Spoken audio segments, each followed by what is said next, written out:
and listen to my story about a man named Jed. A poor mountaineer barely kept his family fed. And then one day he was shooting at some food, and up through the ground come a bubbling crude oil, that is, black gold, Texas tea. Well, the first thing you know, old Jed's a millionaire. The kinfolk said, Jed, move away from there. Said, California is the place you ought to be. So they loaded up the truck and they moved to Beverly Hills, that is, swimming pools, movie stars. The Beverly Hillbillies.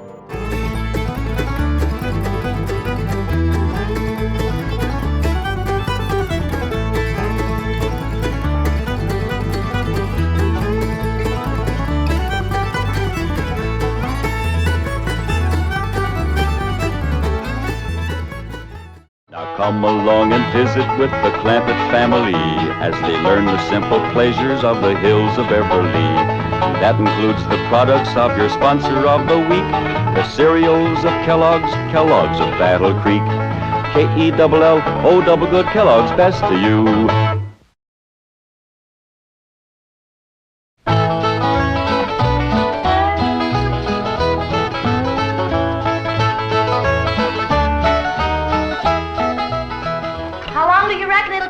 Get home, Paul. Jethro figures about 6 days, hard driving. Where are you going with that wood? Oh, Granny wants it on the truck. Put it down. With all the wood we got back at the cabin, we sure ain't going to haul none from Beverly Hills. Oh, she says it's for on the way. On the way? Granny, what in the world are you doing? I'm making sure we don't freeze to death. It's warm here. Won't be when we get in the mountains. You figure to keep that thing burning for us 6 days? And 6 nights. Don't forget, it's December every other place but here. Damn blame California. The weather's as mixed up as the people. I'll be glad when I get back where there's some snow and ice. I can't wait to see Ma and Jethro. Yeah, it'll be my fine Christmas present for your ma and your sister, or us dropping in on them like this. Now tell me again, exactly what did Marie say? She simply said the Clampetts were loading their truck and appeared to be moving out. Why? What could have happened? Who offended them? Whoever it was, I'll have them driven out of Beverly Hills. Chief, don't get so upset. I know a man with $25 million in your bank is... Is that why you think I'm upset? Because Jed Clampett has $25 million in my bank? Isn't it? Of course not. The thing that upsets me is the fact he might take it out. I don't know whatever happened to the key to that door, but I reckon with our stuff out of there, ain't nothing left anybody want to take, except some old pictures. Oh, Miss Hathaway says a couple of them pictures is Rembrandt. All right, after Christmas, we'll see he gets them back. Stop!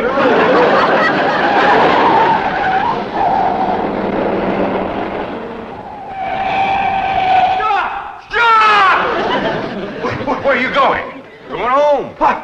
Oh, please, you can't go away and leave me like this. All right, climb on. I reckon we got room for you. Oh, my heavens, we caught you before you left. Granny, is there room for 2 back there? Yeah, if they want to squat next to the stove. No, we don't want to go with you. We want you to stay here. We'll be back after Christmas. Well, Mr. Clampett, if you want to go home for Christmas, let me make the arrangements. I'll have you there tonight. Tonight? Clean back home? Yes, and you'll arrive in style, too. Well, Miss Hathaway, I think Granny and Elly May should have mink coats for the trip, don't you? Of course. Well, let's go take care of it, and the reservations, too. Mr. Clampett, you start unloading the truck and leave everything to us. You'll be home in 5 or 6 hours on the jet. What's a jet, Paul? I don't know, bus or jitney, I reckon. Get us there tonight? You heard what he said. Well, that will be a surprise to Pearl. Uncle Jed, it took us 6 days to get out of here. How are we going to get back home in 5 or 6 hours? That bus driver must know a doozy of a shortcut.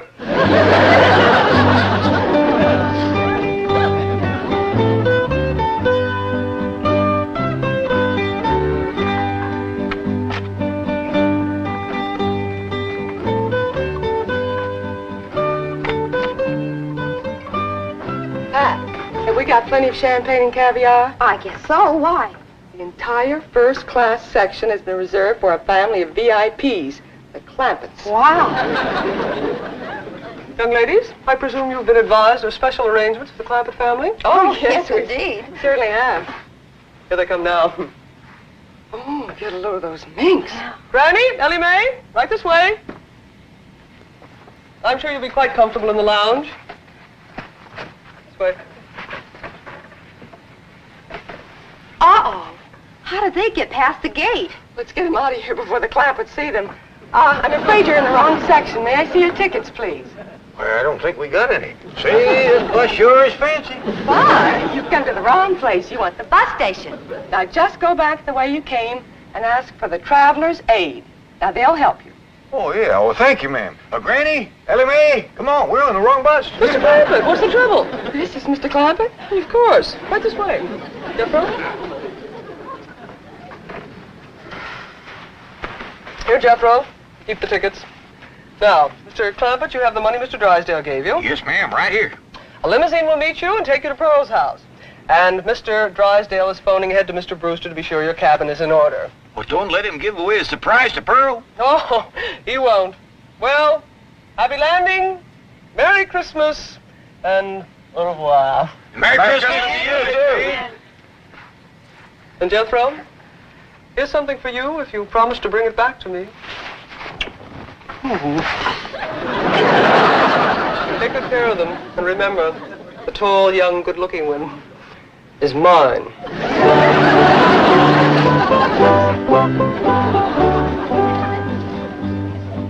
May I have your coat? My coat? Please. Well, it's brand spanking new. Oh, I'll take good care of it. Well, it's Christmas. I got my rheumatism medicine to keep me warm. You can have it. Can I have your coat, please? Should I, Paul? Well, I reckon not.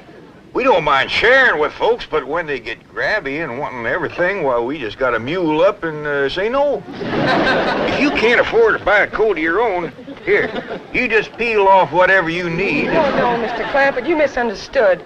We just want to hang the coats up. We don't want you to give them to us. Oh, well, that's very neighborly of you. Thank you very much. Sure.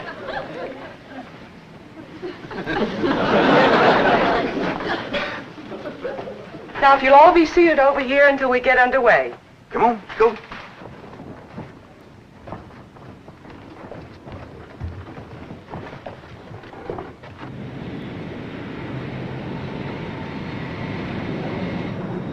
Now, fasten your belt.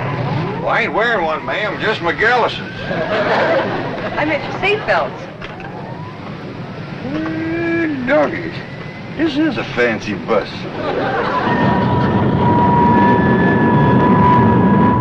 Looks like the bus is commencing to pull out. Now we'll see if this bus driver knows an all-fired fancy shortcut. Elly, that's you and me watch the road so we can remember it. Okay, Jethro.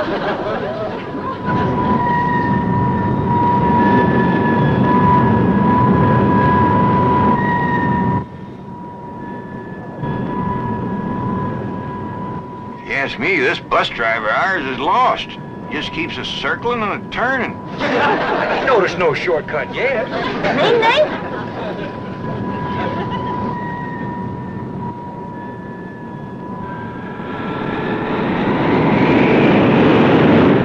Listen to him erasing that engine. Yeah, but the wheels must be spinning in the mud. We ain't moving.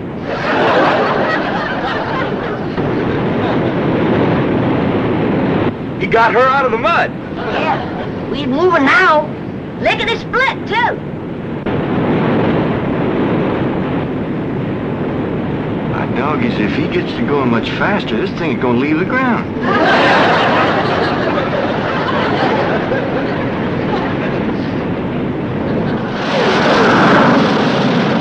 Don't look now, but it is leaving the ground. Jethro, you better get up there and tell that bus driver to slow down. Ain't got time for that. Let's get off of this thing before it gets any higher.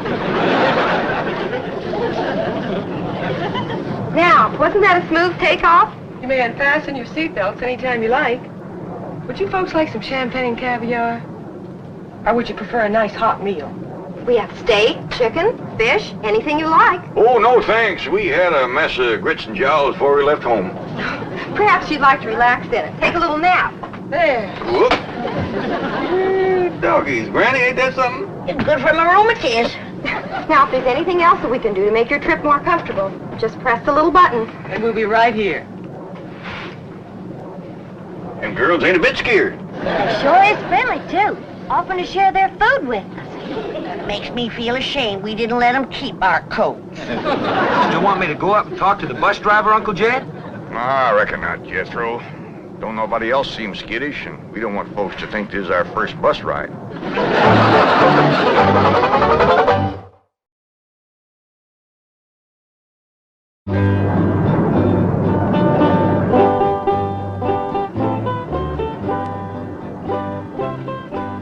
Jed, Yeah, Granny? it sure will be nice to see snow again, won't it? That's the truth. Christmas just don't seem like Christmas without it. And Pearl's house is all especial pretty in the snow. She sure is going to be surprised when we all come tromping in there tonight.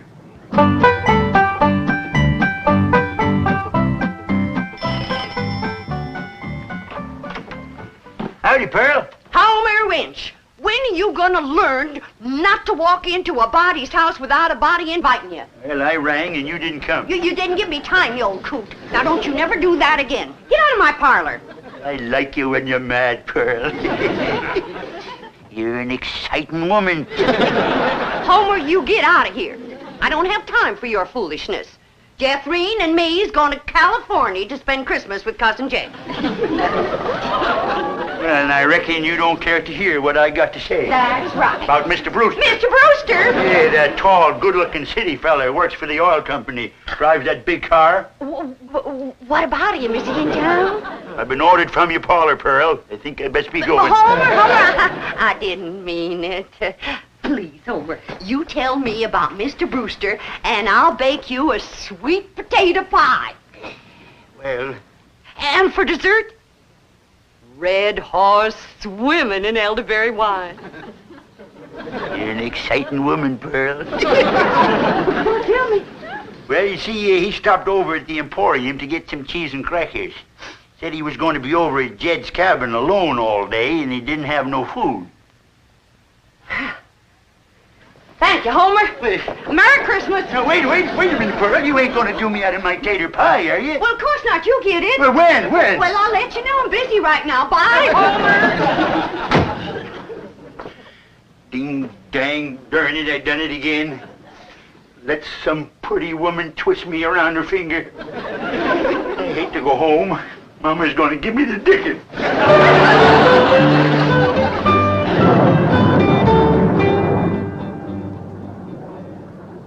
Jed, Yeah, Granny? I just had a terrible thought. What's that? Suppose we get to Pearl's house and she ain't there. Where would she be? Out chasing that Brewster fella, that's where. Ah, she ain't likely to catch him in her horse and buggy. Whoa, Bessie.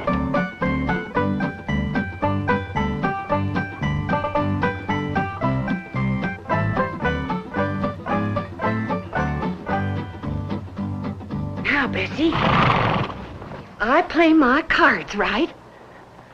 You get to keep that there blanket permanent, 'cause I'm gonna have something else to keep me warm. A husband. Ain't that a beautiful word, husband? Husband. And what's more, I'll be riding in that big fancy automobile. So you can retire to pasture with that good-looking racehorse from Hot Springs. Well, I thought I heard a horse. Mrs. Modine. Won't you come in? Well, thank you. It's a mighty cold today, ain't Yes, it? it is. Well, it's nice to see you again. I'm sorry it's so cold in here. Didn't bother to build a fire in the fireplace, and I'm afraid that kerosene stove doesn't put out much heat. Well, I can't stay but a minute. I just came by to give you this and say Merry Christmas. Well, thank you. Oh, you shouldn't have. Oh, it's just something that I made myself. Oh, that's nice. Land to mercy. Look at this place. Why, you men just can't manage alone, can you? It takes a woman. Oh, please don't bother. I won't be here. You see, I'm going home to Tulsa for the holidays. I won't go to no trouble. I'll just throw together a little snack, and while you're eating, I'll tidy up a bit.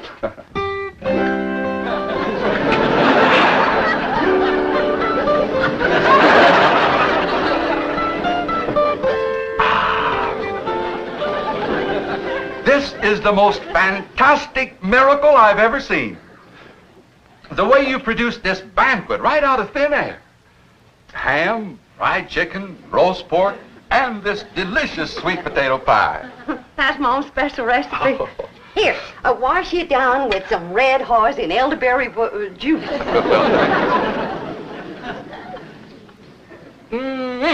Oh, that is sensational juice. But, Mrs. Bodine, I just can't eat another bite. Why, Mrs. Bodine, what have you done to this cabin?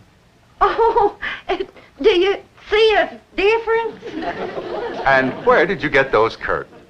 I just run them up while you was eating. Really, you are a remarkable woman. You cook, you sew, you're a wonderful housekeeper. And I love it. It ain't work to me at all. It's pure enjoyment. Mrs. Bodine, I know that this must seem awfully sudden to you, and I know you have lots of ties and lots of activities here in the hills, but I was wondering, do you think you could possibly be happy living in a city like Tulsa? Tulsa? That's where you live, ain't it? Yes, I have a very nice home there, but frankly, it needs you, and I think Mother will agree. You want me to meet your mother? Well, actually, it isn't necessary, and I know Mother will approve my choice. You don't have to give me your answer immediately. You just think it over. And yes, that's my answer. Yes. But we haven't even discussed money. I'll give you every cent I make. Mrs. Bodine, as my housekeeper, I will be paying you. Housekeeper. That would carry for Mother. Oh, incidentally, Mother's just going to love this elderberry juice. What's the matter? Did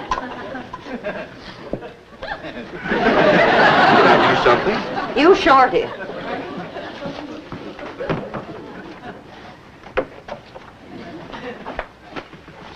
You let me cook for you. You let me sew for you.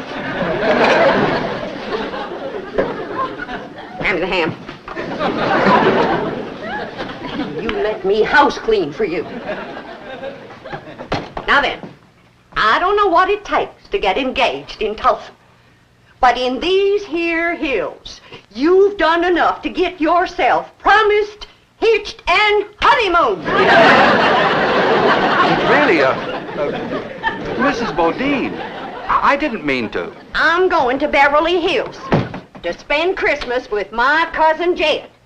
And when I tell him what you done, he ain't gonna take kindly to it. What, Mrs. Bodine? I give you my word that You give me my hand-knit socks. Your feet can't get no colder than they are right now.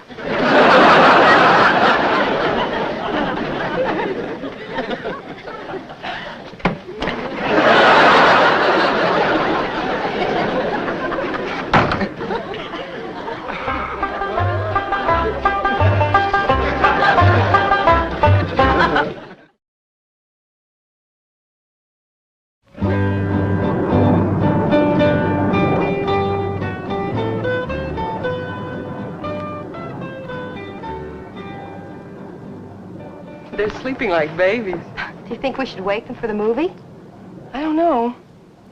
It's a lady super western, just the kind of picture they'd enjoy.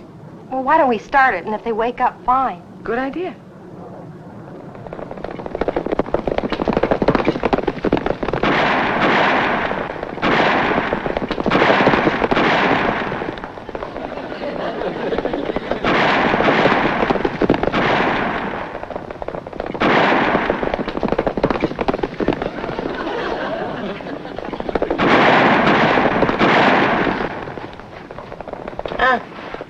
What? We back on the ground. Good. Look through that front window. We're chasing some fellas. They shooting at us. Exciting, isn't it? Get down! You was right in the line of fire. What's going on? Whatever it is, I'm getting in on it.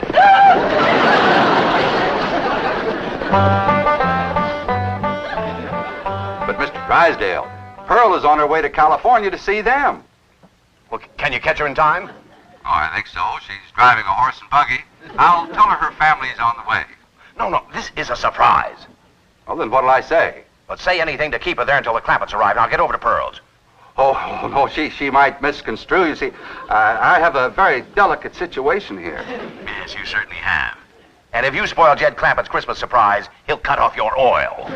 But Pearl might think I want to marry. Merry Christmas to you, too. Bye. Hello? Oh, boy. Here's the sweet potato pie and red horse I promised. Hey, there's a piece of this pie missing. And a gulp or two of these red haws. Who got it, Pearl? None of your business.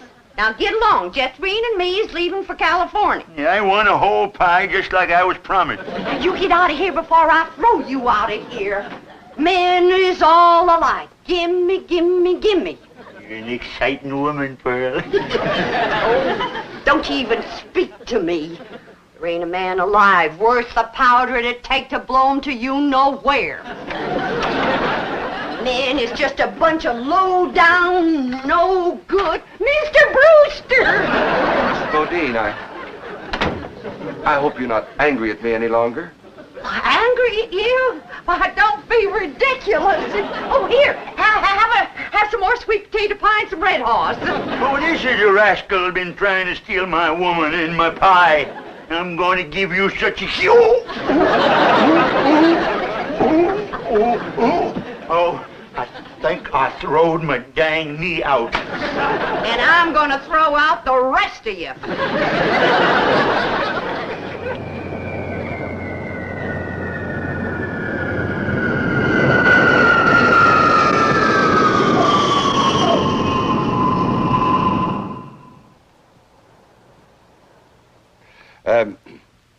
You see, in my business, what I mean to say is that I'm away from home a lot. And, well, I think that a husband should, that is, what I mean to say is that, in my opinion, could I have another slug of that elderberry juice? No, you cannot. Now then.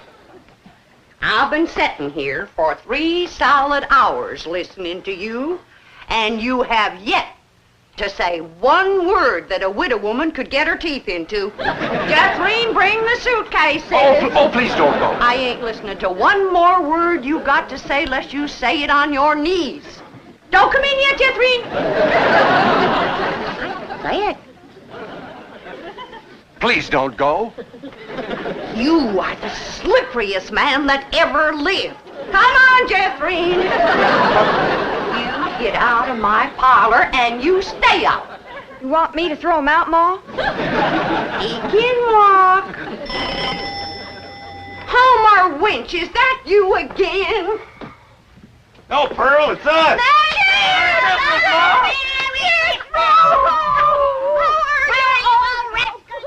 Merry Christmas, Jethrine. Uncle Jed. Why, you have Mr. Brewster, what are you doing? Mr. Clampett, if you'd been just 1 second later, I'd have been engaged to your cousin Pearl. Go back out, everybody. Please, Mr. Clampett. Jingle bells, jingle all the way. Oh, what fun it is to ride in a one-horse open sleigh. Dashing through the snow in a one-horse open sleigh. O'er the fields we go, laughing all the way. Bells on bobtails ring, making spirits bright. What fun it is to You're nothing but a two-timer, Homer Winch. Pearl told me about you sparking her, you old rascal, you. You're exciting when you're mad, Granny. Hey, how about going for a little sleigh ride with me? You promise to behave? Sure I do. Well, we might as well stay here and sing. wish you a Merry Christmas. We wish you a Merry Christmas.